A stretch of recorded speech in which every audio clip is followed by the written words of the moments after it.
Baik, bismillahirrahmanirrahim.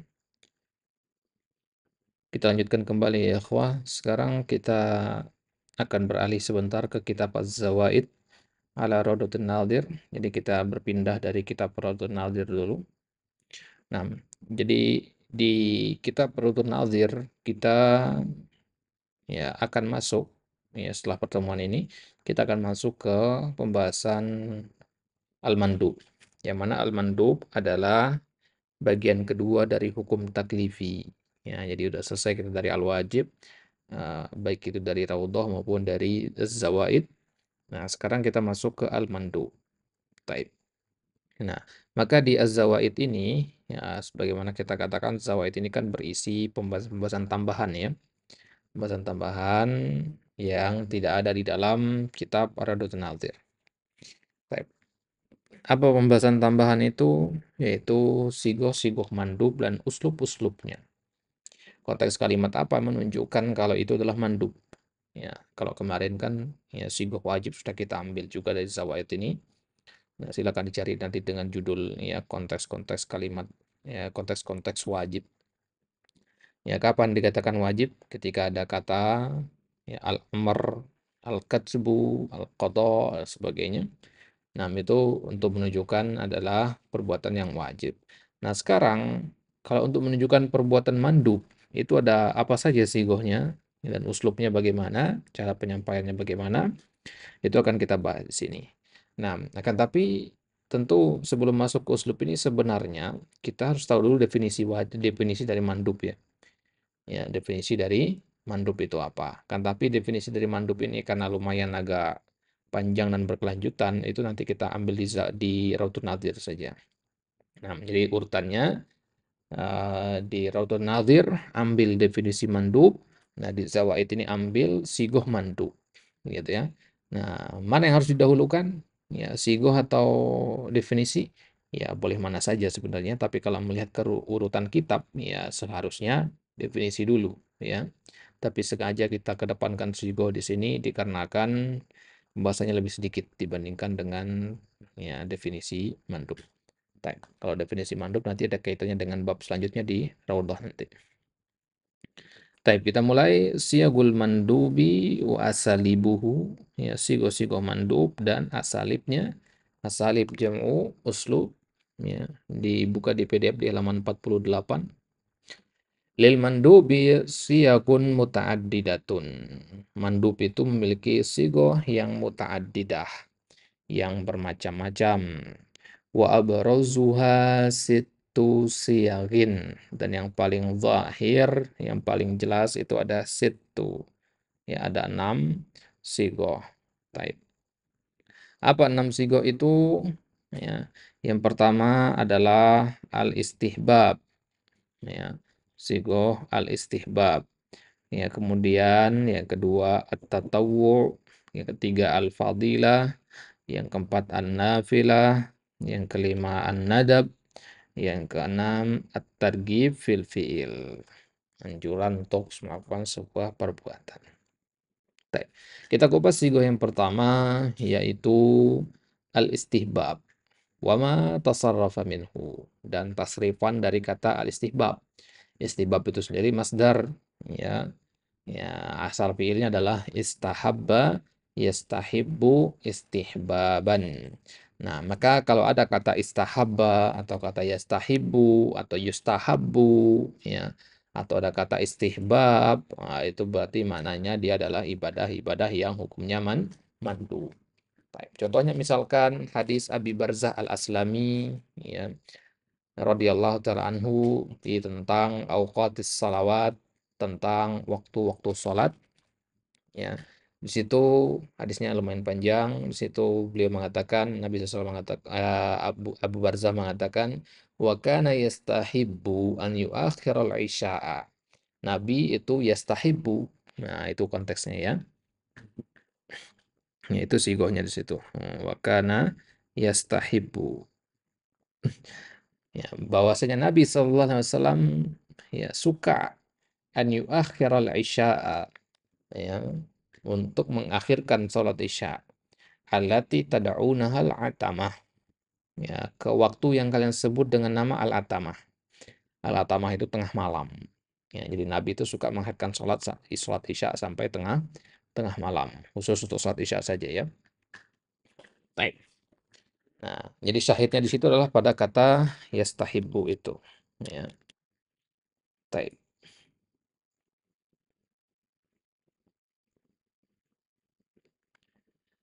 Kemudian sigoh yang kedua adalah at-tatawwu'. Ya, at-tatawwu' itu masdar dari kata tatawwa'a yatatawwa'u tatawwu'an. Jadi kalau ketemu kata tatawwa'a yatatawwa'u tatawwu'an tutawwa'un ya, dan tasrifan-tasrifan lainnya, maka itu berarti perbuatannya hukumnya mandub.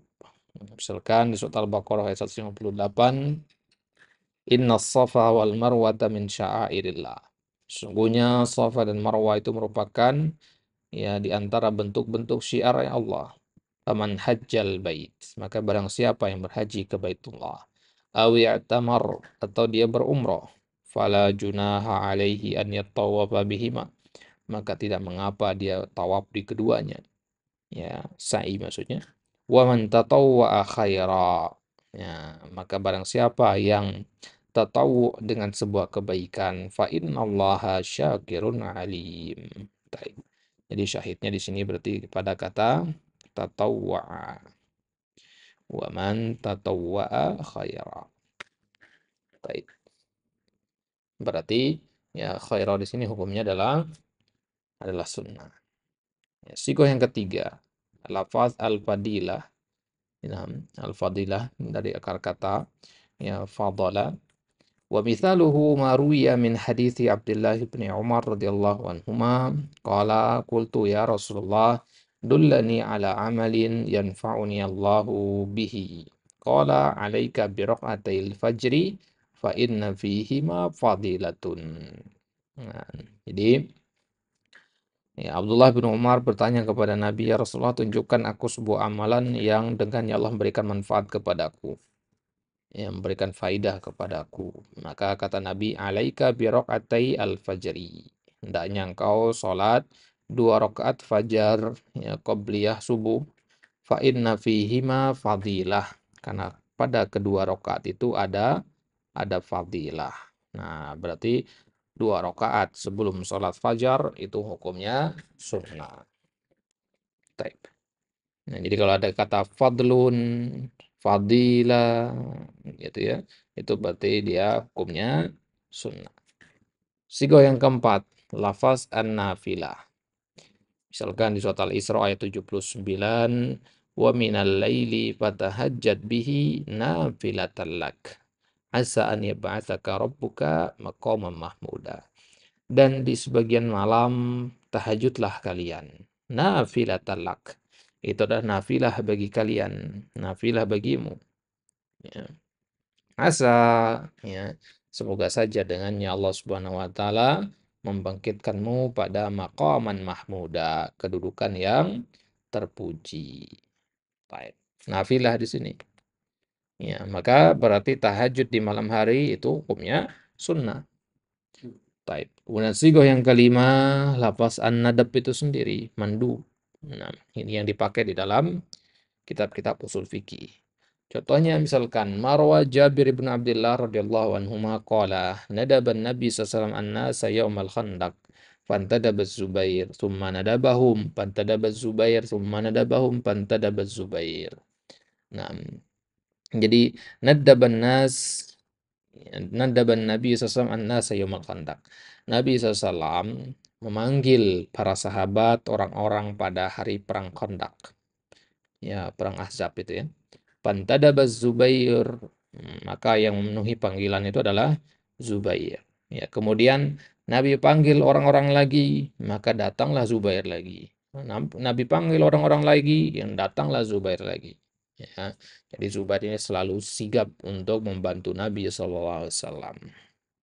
Nah, kemudian Nabi mengatakan inna likulli nabiyyin hawariyan wa inna hawariya Zubair. Setiap nabi itu punya penolong-penolong, ya, pembantu, partner, ya, sahabat-sahabat. Nah, dan penolongku adalah Zubair. Ya. Nah,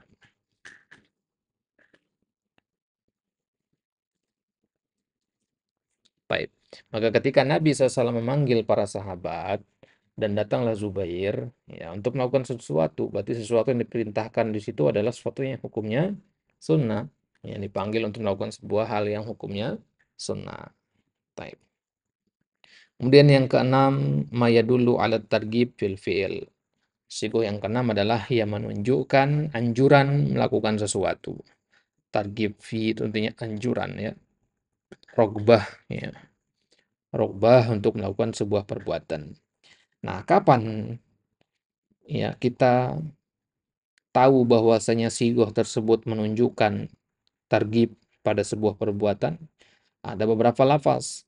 Yang pertama lafaz lau ya. Contohnya misalkan pada hadis Abdullah bin Abbas, anna Nabi SAW qol, ama law anna ahadahum yaqulu hina ya'ti ahlahu bismillah Allahumma jannibni syaitan wa jannibis syaitana ma razaqtana thumma qudiru bainahuma fi dzalik aw qudiya waladun lam yadurruhu syaitanun abadan. Nah, ya, dalam hadis Abdullah bin Abbas sebutkan bahwasanya Nabi kalau salah seorang dari kalian ketika hendak mendatangi istrinya dia mengucapkan Bismillah Allahumma jannibni syaitan wa jannibi syaitan ma razaqtana. Kemudian qadarullah dengan itu dia mendapatkan anak ya lahir dari hubungan suami istri tersebut ya seorang anak lam yadurruhu syaitanun abadan maka dia tidak akan dimudratkan oleh syaitan sedikit pun selama-lamanya. Nah, artinya syaitan tidak bisa menimpakan keburukan kepada si anak tersebut. Nah, Nabi mengatakan di situ, amalau, kalau seandainya salah seorang dari mereka mengucapkan doa tadi, gitu ya, kalau dia mengucapkan doa ini maka nggak akan begini, gitu. Kayak Nabi bilang ke antum, ya, kalau antum pakai benda ini, ya, antum akan aman di jalan, insya Allah. Misalkan, ya, kalau antum pakai helm, maka antum insya Allah aman di jalan. Berarti pakai helm di situ menurut konteks kalimat adalah hukumnya mandu, gitu. Ya, baik. Ini berarti kita paham dari konteks, bukan hanya lafaz, ya. Ini bukan hanya dari lafaz. Baik. Kemudian selain lafaz lau ada juga lafaz laula. Kalau tidak, berarti bentuk negasi dari yang pertama tadi. Ya, lau itu positif, laula itu negatifnya. Misalkan di surat At-Taubah ayat 122, wa ma kana al-mu'minuna liyanfiru kafah. Tidak sepatutnya orang beriman itu seluruhnya keluar untuk pergi berperang. Falaula nafara min kulli firqatin minhum ta'ifatun. Maka setidaknya ya dari sekelompok orang yang pergi berperang itu ada beberapa orang yang tinggal di kampung. Liyatafaqahu fid din untuk belajar agama. Waliyundiru qaumahum idza raja'u ilaihim dan agar bisa memberikan peringatan kepada kaumnya jika mereka kembali nanti. La'allahum yahdarun. Semoga dengan itu mereka akan mendapatkan peringatan. Nah, artinya dianjurkan untuk ya beberapa orang belajar ilmu syar'i. Ya, di situ digunakan kata apa? Kata laula falaula. Kalau saja nafara min kulli firqah minhum ta'ifa. Nafara ta'ifa. Ada sekelompok orang yang pergi bukan ikut perang tapi pergi untuk belajar. Ya, jadi orang satu kampung itu nggak boleh semuanya pergi jihad. Ya, ya 80% pergi jihad, 20% pergi menuntut ilmu. Gitu. Nah, di situ dikatakan laula, berarti yang 20% ini hukumnya sunnah gitu. Baik. Kemudian halla ya, halla ini juga ya maknanya ya kenapa tidak gitu ya. Kenapa tidak gitu. Contohnya misalkan pada hadis Ibnu Abbas Nabi mengatakan ketika beliau melewati syatin maitah ya, melewati bangkai kambing, Nabi katakan halastamta'tum bi'ihabiha. Kenapa kalian nggak mengambil manfaat dari kulitnya? Ya, kenapa kalian nggak mengambil manfaat dari kulit ya bangkai kambing ini? Para sahabat nggak memanfaatkan karena menganggap banyak bangkai kan bangkai nggak boleh dimakan. Mereka nggak paham bahwasanya kalau memanfaatkan selain untuk makanan boleh, ya, karena dia adalah hewan yang bisa dimakan gitu.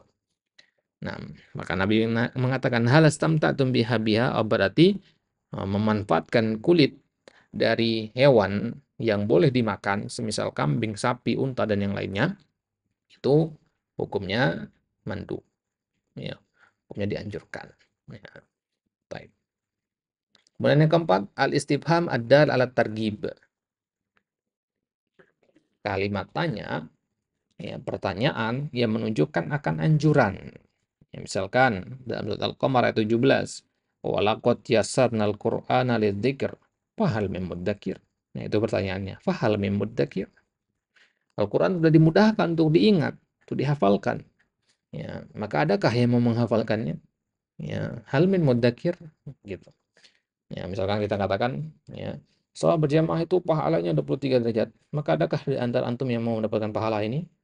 Nah, sebenarnya ini kan pertanyaan, tapi konteksnya apa? Ya, inti sebenarnya adalah apa?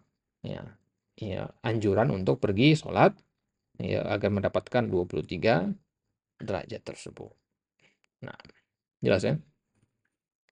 Tapi itu dia sigo-sigo al-mandub. Nah, kemudian di halaman selanjutnya itlaqatul mandub. Itlaqat itu maksudnya nama lain dari mandub. Nah, kadang dalam kitab-kitab enggak dikatakan ini perbuatannya mandub. Ya, kadang dikatakannya itu perbuatannya perbuatan yang mustahab. Ya, kadang seperti itu. Ya, kadang dikatakan mustahab gitu. Taib. Ya. Kemudian kadang dikatakan sunnah, ya, kadang dikatakan fadilah, ya, kadang juga dikatakan an-nafilah, ya, kadang dikatakan at-tatawwu, ada al-qurbah, ya, kadang dikatakan al-ihsan, ya, kadang dikatakan ar-raghibah. Wa hadhihi kulluha asma'un mutaradifah li haqiqatin wahidatin hiya talabul fi'li talaban ghairu jazim. Ya, seluruh ini maknanya sama sebenarnya mutaradif semua ya.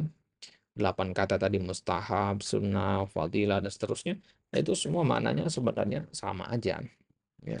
Intinya adalah sama-sama mengandung ya tolab ghairu jazim.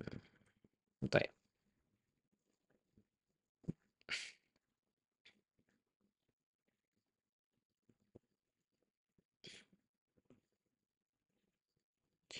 Baik, itu dia pembahasannya. Insyaallah taala di kesempatan selanjutnya kita akan kembali ke kitab Rawdatul Nadhir untuk membahas definisi dari al-mandub. Kemudian kita masuk ke nanti kasus tentang hal mandub ma'murun bihi amla. Apakah mandub itu diperintahkan apa tidak, termasuk perintah apa tidak? Ya. Ataukah dia hanya murni anjuran saja? Apakah anjuran itu bukan termasuk perintah? Ya, itu akan kita bahas di Rawdatul Nadhir insyaallah di pertemuan selanjutnya. Baru kemudian setelah itu nanti kita masuk kembali lagi ke zawaid, itu pembahasan tentang hal yalzamul mandub bisyuru'i fihi aula. Itu ketika seorang yang melakukan sebuah ibadah sunnah ya, ya kemudian dia haji ya, tapi haji ini tidak sunnah ya, tidak wajib karena dia haji yang kedua kali misalkan. Nah, apakah dia wajib untuk menyempurnakan ibadah tadi? Ya, ibadah sunnah tersebut apakah wajib dia sempurnakan? Nah, ya kan ibadah haji ya. Apakah boleh dia berhenti di tengah gitu? Ya kan antum sudah pernah haji nih. Mau haji lagi. Nah, boleh nggak? Karena tanpa uzur syar'i tentunya, tiba-tiba antum berhenti berhaji atau merusak haji antum, misalkan tahallul langsung. Apakah boleh? Nah, itu insyaallah taala akan kita bahas di pertemuan selanjutnya. Wallahu taala ala wa alam. Wassallallahu ala nabiyina Muhammadin wa ala alihi wa sahbihi wasallam. Wa akhiru da'wana alhamdulillahi rabbil alamin.